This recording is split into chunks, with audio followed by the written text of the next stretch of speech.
Bionicle Legends 4 Legacy of Evil. Written by Greg Farshidi.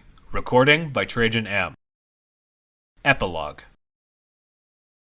Today.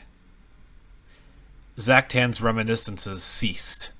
Amazingly, he had sifted through all these tales and memories in a matter of a few seconds. The staircase awaited, and at its end, everything he had ever wanted. Ultimate power, and the chance for revenge. He had no doubt Vizon had already passed this way.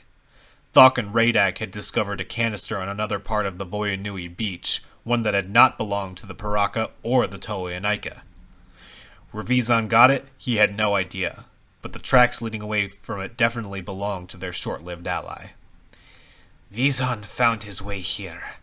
I am not sure how I know, but I know, Zaktan thought.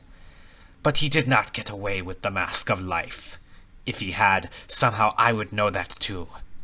He is still down there, waiting for us.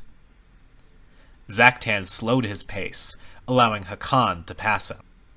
He would grant the crimson-armored Paraka the privilege of leading the way, and the privilege of being the first to encounter whatever lethal guardians might block their passage. With any luck, Hakan would be ashes long before they ever reached the mask chamber. 7,000 years, he said to himself. I have known these five, fought with and beside them, and faced horrors in their company for all that time.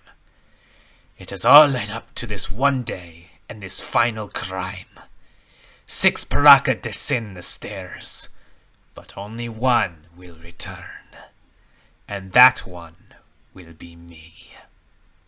Zaktan suddenly paused. For a moment, only a moment, he thought he heard laughter. It wasn't coming from behind them or before them, but rather it was in his own mind. He heard it as clearly as he heard his own thoughts, which made the experience that much more disturbing. For the laughter was not his own. Thok watched Hakan disappear into the darkness.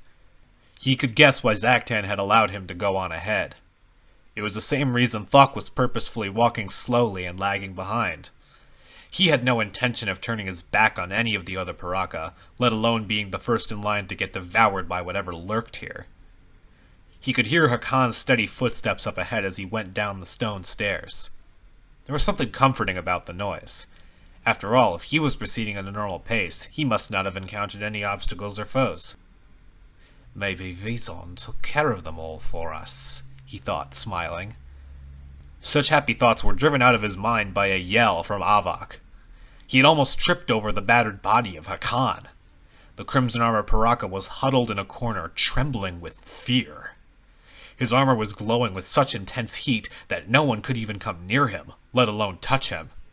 The metal was literally melting before their eyes, but there was nothing to suggest a reason for it. Then Thok realized he could still hear the measured footsteps up ahead, the ones he had originally thought were Hakan's. They were moving at the same unhurried pace as before, one after the other in an unceasing pattern. The only problem was, they weren't going down the stairs. They were coming up. End of Epilogue, and end of book Legacy of Evil.